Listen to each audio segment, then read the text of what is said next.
Bonsoir à tous et merci de regarder RTI 1, il est 23h.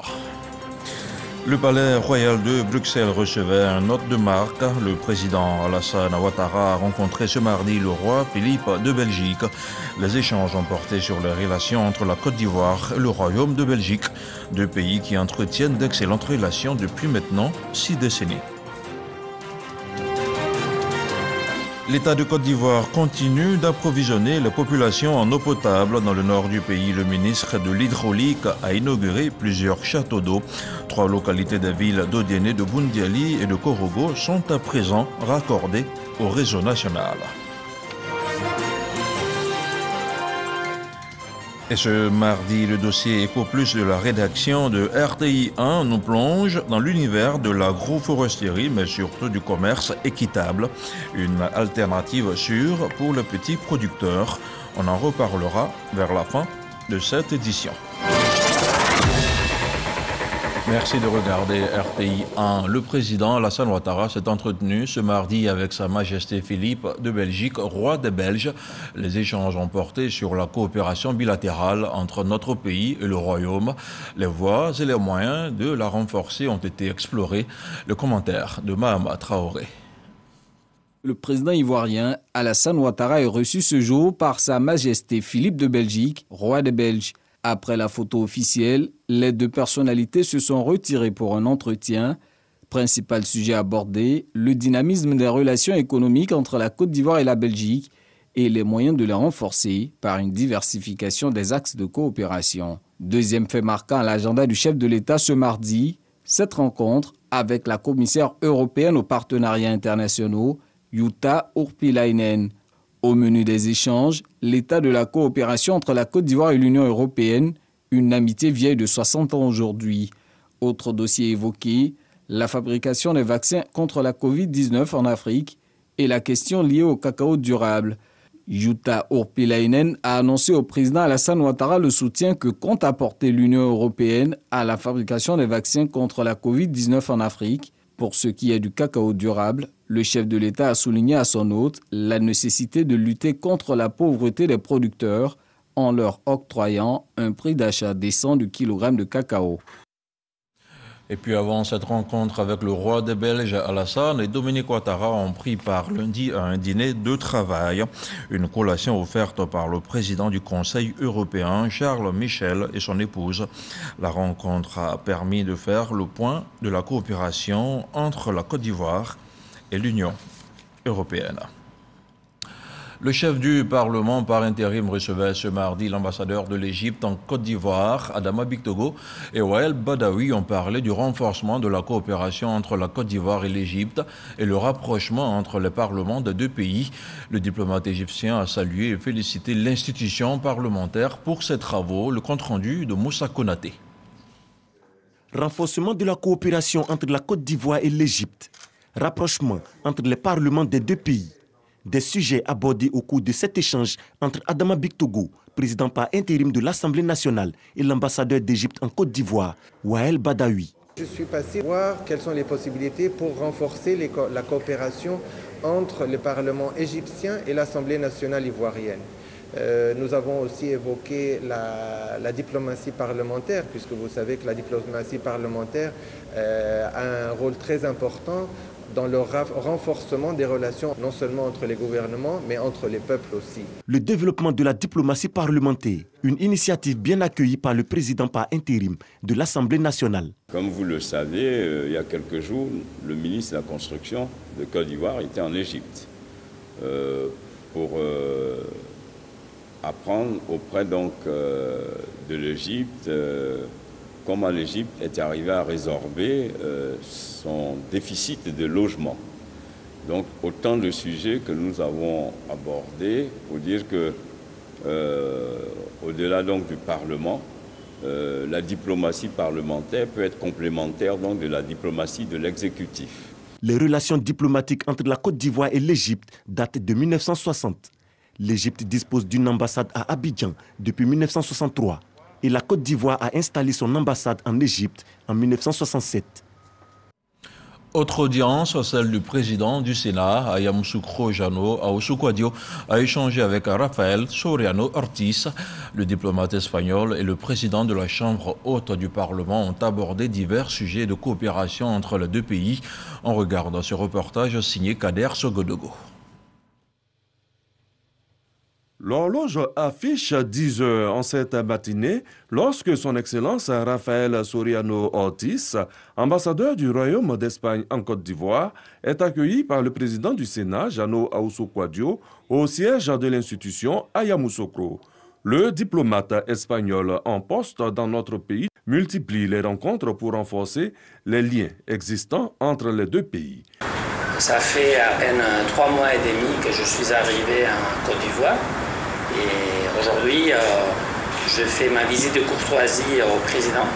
On a évoqué des sujets comme la diplomatie parlementaire, la possibilité d'avoir des contacts entre nos deux institutions qui nous permettront d'aborder des questions qui nous intéressent, comme la migration, la situation de nos ressortissants qui sont à l'étranger, le fonctionnement et la profondeur de la décentralisation. Maintenir les relations qui datent de longtemps et les raffermir davantage. Le président du Sénat y met de la volonté.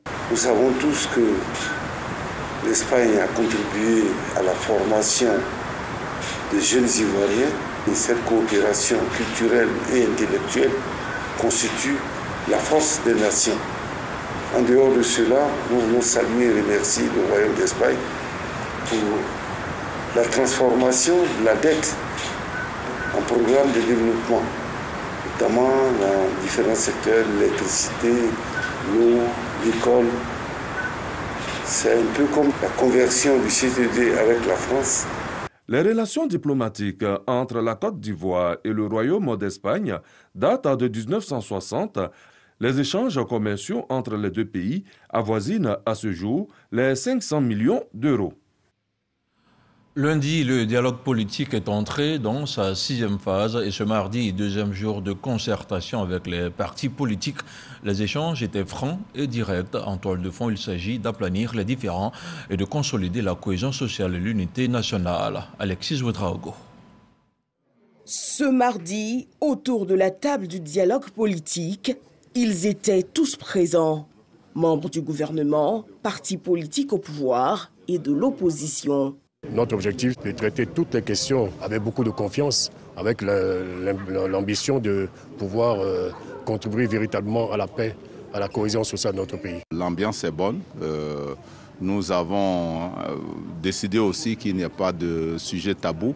La contribution du dialogue à l'apaisement du climat politique, à la paix en Côte d'Ivoire, à la cohésion nationale doit être notable. Nous en avons tous conscience et nous discutons de sorte à trouver des points de consensus qui feront avancer les choses et répondre aux attentes des populations ivoiriennes. La reprise du dialogue ici est marquée par une volonté de chacun des participants qui est caractérisée par ce que l'on pourrait dire sans redondance la bonne volonté. Nous avons tous été des hommes de bonne volonté et nous avons voulu exprimer notre amour pour notre pays. Nous voulons nous entendre avec nos frères. Après avoir réceptionné les contributions de chaque parti politique, le gouvernement a procédé à la compilation des observations et contributions et établi un chronogramme de travail. Beaucoup d'évolutions ont été récemment connues et notées, mais il y a encore des points qui ont besoin de nous rapprocher davantage. Nous sommes donc engagés dans ce dialogue-là pour essayer ensemble, dans la réflexion, d'apporter des solutions, des commencements d'exécution, d'action. Ce dialogue-là prouve que nous sommes en train de réconcilier les fils et les filles de la Côte d'Ivoire parce que c'est ce que la population attend de nous. Nous abordons tous les problèmes, je crois que ça a déjà été dit, mais il est bon de le souligner sans aucun tabou. Alors évidemment, les débats peuvent être passionnés, passionnels, mais nous essayons avec toujours de garder le sentiment que nous sommes des Ivoiriens, nous sommes des frères et que nous voulons arriver à trouver des solutions consensuelles. Présidés par le ministre de l'Intérieur, les débats de cette phase 5 du dialogue politique vont se poursuivre conformément à la volonté du gouvernement. pour nous, le RHDP, nous ne sommes pas en train de construire une nouvelle paix. Nous sommes là pour le renforcement de la cohésion, parce qu'elle existe déjà. Nous sommes là pour le renforcement de la paix et de la stabilité, parce que ce sont des points qui existent. Ceci étant, rien n'est parfait. Il faut toujours améliorer. Nos populations attendent que les responsables politiques puissent s'accorder sur des points peut-être qui divisent. Il y a donc une ambiance fraternelle, parce qu'avant tout, avant nos appartenances aux sensibilités politiques, nous sommes des frères. On peut ne pas arriver à un accord dans l'absolu, mais ce qui est important, c'est que ce qui nous oppose soit moindre et que ce qui nous rassemble, qui nous unit pour la Côte d'Ivoire, soit plus important, et c'est ça l'essentiel. Avec les partis politiques, la société civile est elle aussi engagée à ce dialogue pour renforcer la paix et l'unité dans le pays. Je vous le disais en titre, environ 700 millions de francs CFA, c'est le coût de réalisation de 3 châteaux d'eau, des turbines qui viennent d'être mises en service par le ministre de l'Hydraulique à Odiene, Bundiali et Korogo. Des infrastructures qui viennent mettre fin aux sévères pénuries d'eau dans le nord du pays. C'est une correspondance de Léon Pro. Ici, à Tourouni, département d'Odiene, une seule pompe pour 1000 habitants. Insuffisante donc pour fournir les 30 mètres cubes d'eau, besoin journalier de la localité. Les femmes, comme on ne trouve pas l'eau vide là, en tout cas, ils font pas là. De ce château jaillissent désormais 88 mètres cubes d'eau potable par jour et les besoins des populations couverts jusqu'en 2033. Fini donc les corvées d'eau, les maladies diarrhéiques dues aux eaux de surface et autres bagarres. Place à la réconciliation et Tourouni peut danser. Pareil pour Ndara, département de Bundiali. Ici, 160 mètres cubes d'eau potable contre un besoin de 48 mètres cubes d'eau par jour. Les pénuries d'eau, alors un lointain souvenir, comme à Pangarika et localités environnantes dans le département de Korogo. Tu peux te réveiller à 4 h du matin et ton tour peut arriver à minuit. Et quand tu montes sur cette pompe, souvent l'eau tarit, il faut attendre.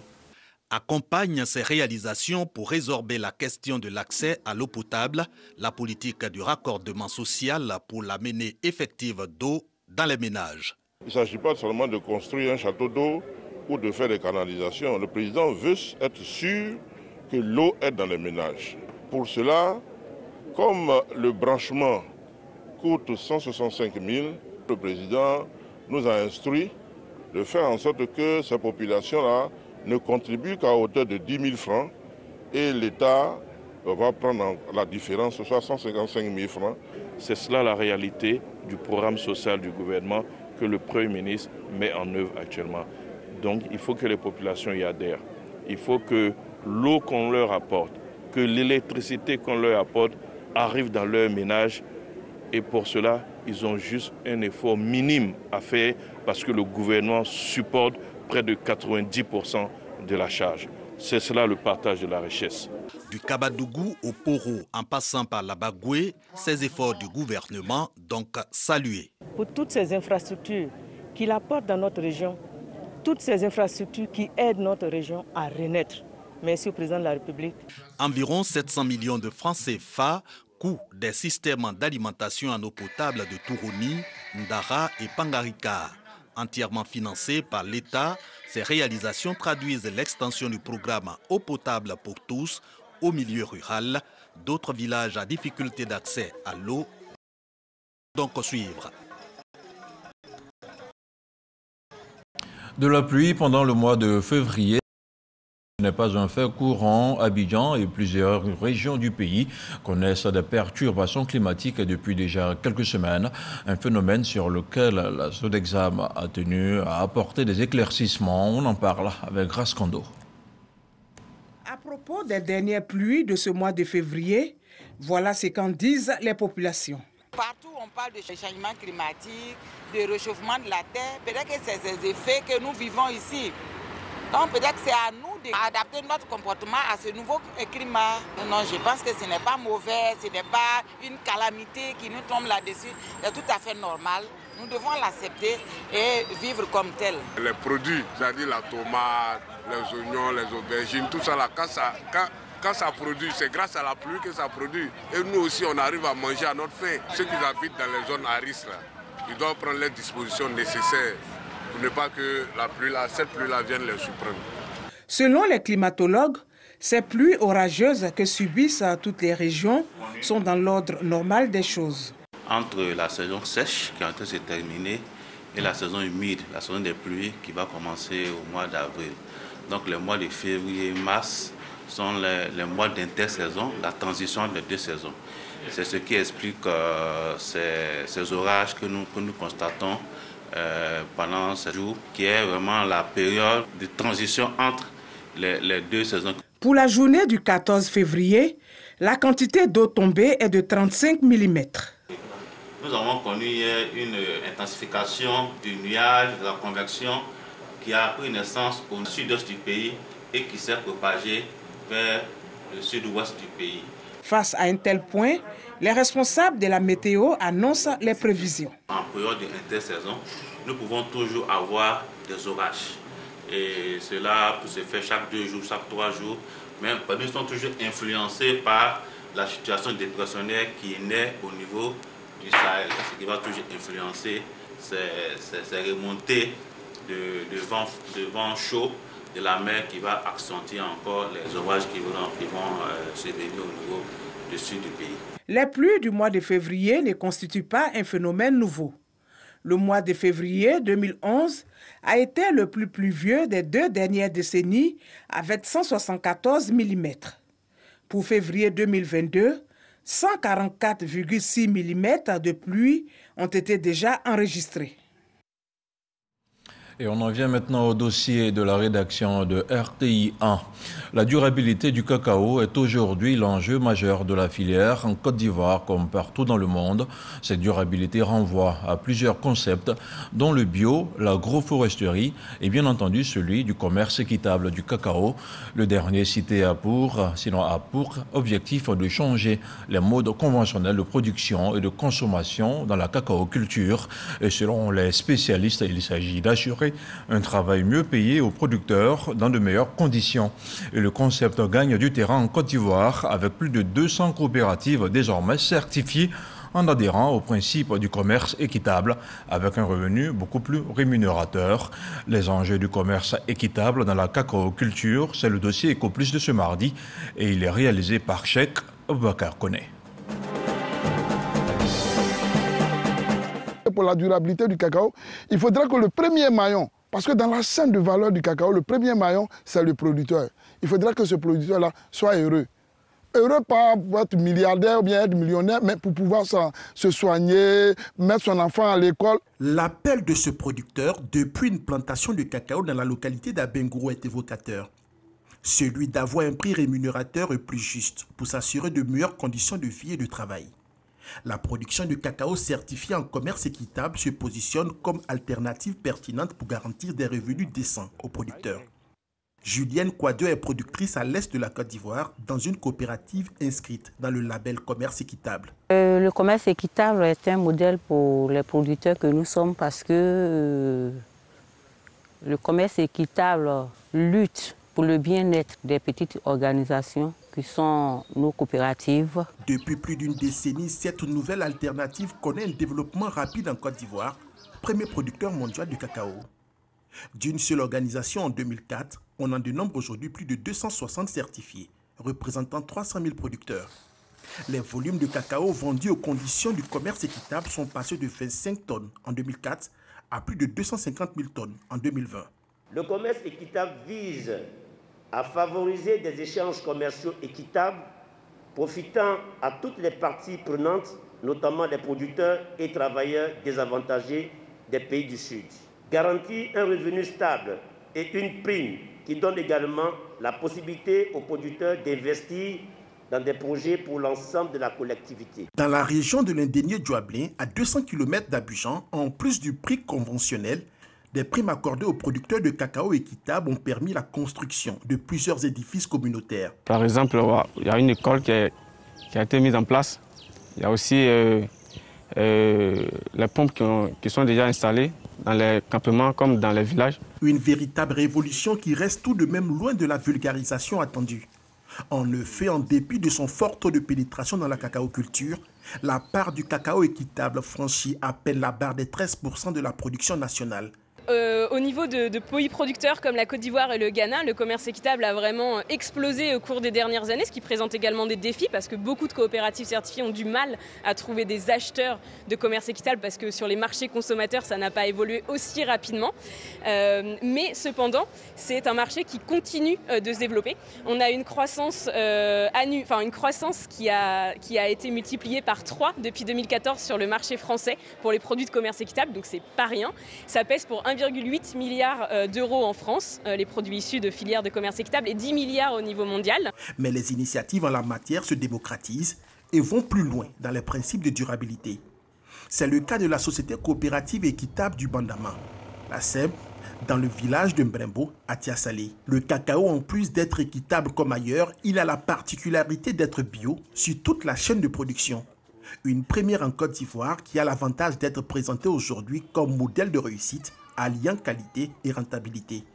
Cet après-midi, les membres de la coopérative se réunissent pour évoquer une nouvelle trouvaille, la création d'une unité pour la production d'intrants bio.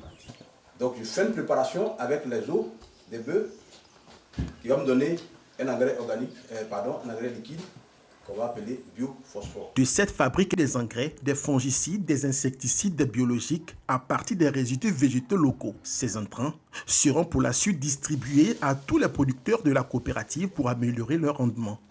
Cette innovation majeure a été rendue possible grâce à de solides attaches à l'international avec la coopérative française Équitable. Plus cher et de meilleure qualité, le cacao équitable et bio offre à terme une meilleure rémunération aux producteurs. Au-delà de la plus-value, on peut dire que le producteur, par exemple, avec plus d'argent, il pourra mettre ses enfants à l'école, par exemple. Il pourra prendre soin de sa famille également et faire face à des soins de santé au cas où ses enfants sont malades ou lui-même est malade. Donc c'est prendre soin de sa famille au niveau social. Voilà. Le cacao équitable et bio de cette coopérative lui est acheté sur le marché international à 1850 francs CFA par kilo bord champ, dont 1350 francs CFA pour le producteur, contre un prix officiel de 825 francs CFA par kilo pour le cacao conventionnel. À juste titre, le commerce équitable permet d'optimiser les performances économiques et environnementales des coopératives. De 13 tonnes de cacao avec 33 planteurs en 2020, la SEB compte plus de 250 producteurs pour 200 tonnes de cacao produits. Une hausse de la production suivie d'une embellie financière. La coopérative s'est dotée d'un nouveau siège, d'un magasin de stockage de 300 tonnes, d'un laboratoire d'analyse du cacao, d'un dispensaire et d'une école pour le village. Le tout couronné par 2 certifications de commerce équitable et une introduction de l'agroforesterie dans ses bonnes pratiques agricoles. L'agroforesterie, c'est les arbres que nous laissons grandir avec les cacaoyers.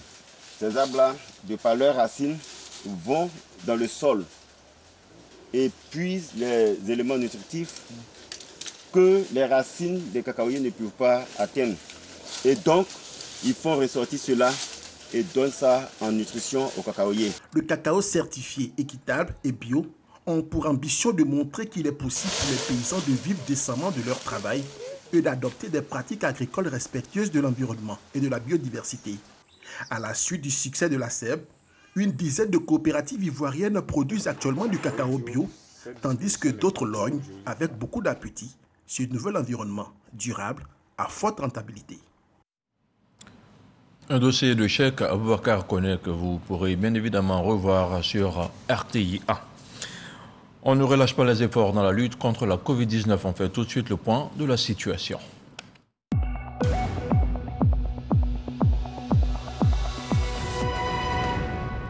Le ministère de la Santé, de l'Hygiène publique et de la couverture maladie universelle a enregistré ce mardi 15 février 24 nouveaux cas de Covid-19 sur 2639 échantillons prélevés, soit 0,9% de cas positifs, 28 guéris et 0 décès. À la date du 15 février 2022, la Côte d'Ivoire compte donc 81 237 cas confirmés, dont 79 031 personnes guéries, 791 décès. et 1415 cas actifs. Le nombre total d'échantillons est d'1 387 320. Le 14 février, 121 995 doses de vaccins ont été administrées, soit un total de 9 375 443 doses du 1er mars 2021 au 14 février 2022. Le ministre de la Santé, de l'Hygiène publique et de la couverture maladie universelle invite toutes les personnes de plus de 18 ans à se faire vacciner dans les centres dédiés. Il rappelle que la vaccination contre la COVID-19 est gratuite et volontaire. Un mot de politique avant de poursuivre ce journal. Les militants RHDP des villages de Kwapekou et de Tiepa dans le département de Gagnoa ont rendu un vibrant hommage au président Alassane Ouattara. Ils ont salué l'engagement du chef de l'État pour tout le peuple ivoirien dans son ensemble. C'était en présence du coordonnateur RHDP de la région. Le commentaire de Jean-Marc Adjadji. Village de Kokwezo. C'est dans cette localité à 13 km de Gagnoa que les populations de Kwapekou et Tiepa se retrouvent pour danser et chanter au son de l'aloukou. Ils expriment, par ces célébrations, leur reconnaissance au président de la République, Alassane Ouattara. Un hommage rendu pour ses actions de développement dans le département de Gagnoa et dans la région du Go. Donc le conseil que je peux donner, c'est de dire à toute la jeunesse, de dire à tout le monde de réfléchir et appartenir à un bord constructeur, comme le RHDP. C'est plus d'1 millier de personnes qui ont exprimé durant cette journée leur adhésion au parti présidentiel, le RHDP. Et cela dans une mobilisation présidée par le coordonnateur RHDP du Go, Joachim Yeye Bagnon. Venez, je ne vous tromperai jamais. Vous, je suis Gagnois, je vous donne Joachim Yeye Bagnon, parrain de la cérémonie, a exhorté les populations à se faire enrôler en vue des échéances électorales à venir. Le RHDP occupe, dans la région du Go, la mairie de Gagnoa, les 2 sièges de députés de la commune et de la circonscription électorale de Guibérois, Galébré, Dignago. Dans l'actualité hors de chez nous, l'ambassadeur de Côte d'Ivoire aux États-Unis d'Amérique a rencontré récemment à Washington, D.C.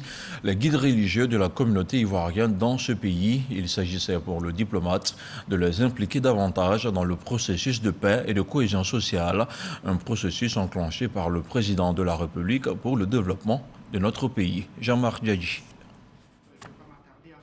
Imam et pasteur de la diaspora ivoirienne, dans les locaux de la chancellerie à Washington, D.C. Ces guides religieux ont répondu dans la fraternité à l'invitation de son Excellence, M. Ibrahima Touré, ambassadeur de la Côte d'Ivoire aux États-Unis d'Amérique. Un seul message du diplomate à leur endroit, œuvrer de manière inclusive à la cohésion et à la paix entre tous les Ivoiriens vivant au pays de l'oncle Sam et à soutenir la vision nouvelle du chef de l'État Alassane Ouattara pour le développement de la Côte d'Ivoire. L'amour entre les Ivoiriens, je sais que je peux compter sur vous et je vais compter sur vous. C'est par des prières que communautés musulmanes et chrétiennes aux États-Unis se sont réjouies et accordé leur violon pour booster toute initiative de lutte contre les incitations à la haine. La paix et la réconciliation, c'est une très très bonne chose pour la Côte d'Ivoire. Et c'est pour cela que moi, responsable de cette organisation apolitique qu'on appelle El Shaddai Ministry, nous avons souvent organisé des grands programmes de prière pour la Côte d'Ivoire. Nous ne pouvons que remercier ce genre d'initiative, dans la mesure où cela nous permet de nous unir en tant qu'Ivoiriens, nous unir en tant qu'êtres humains ici aux États-Unis. L'ambassadeur Ibrahima Touré poursuivra sa série de rencontres avec la diaspora ivoirienne aux États-Unis, avec les promoteurs culturels et de médias ivoiriens. Le Libéria célèbre ses 200 ans d'existence. En Gambie, 7 soldats sénégalais en otage en Casamance ont été libérés. C'est l'actualité en bref avec Laure Goretti et le commentaire d'Abou Sanogo.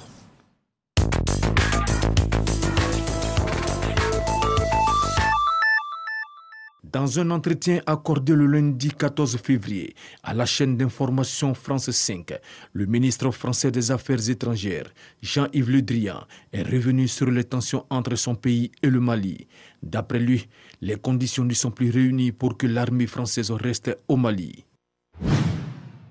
Le Libéria a fêté ce lundi 14 février les 200 ans de son existence. Le pays a accueilli plusieurs dirigeants et dignitaires étrangers pour commémorer l'arrivée, il y a 2 siècles, jour pour jour, des premiers esclaves affranchis venus des États-Unis. Un moment historique, selon le président George Weah, qui a ouvert la cérémonie du bicentenaire en insistant sur l'unité nationale. 7 militaires de la mission ouest-africaine en Gambie ont été libérés par des rebelles casamançais. Ils étaient retenus en otage depuis un accrochage survenu le 24 janvier dernier. Ils sont arrivés les mains libres, en bonne santé, sains et saufs. Et c'est la fin de ce journal. Vous pourrez le suivre à nouveau sur Internet. N'oubliez pas la matinale d'info avec Régis Kofi dès demain à 6h30. À demain et bonsoir.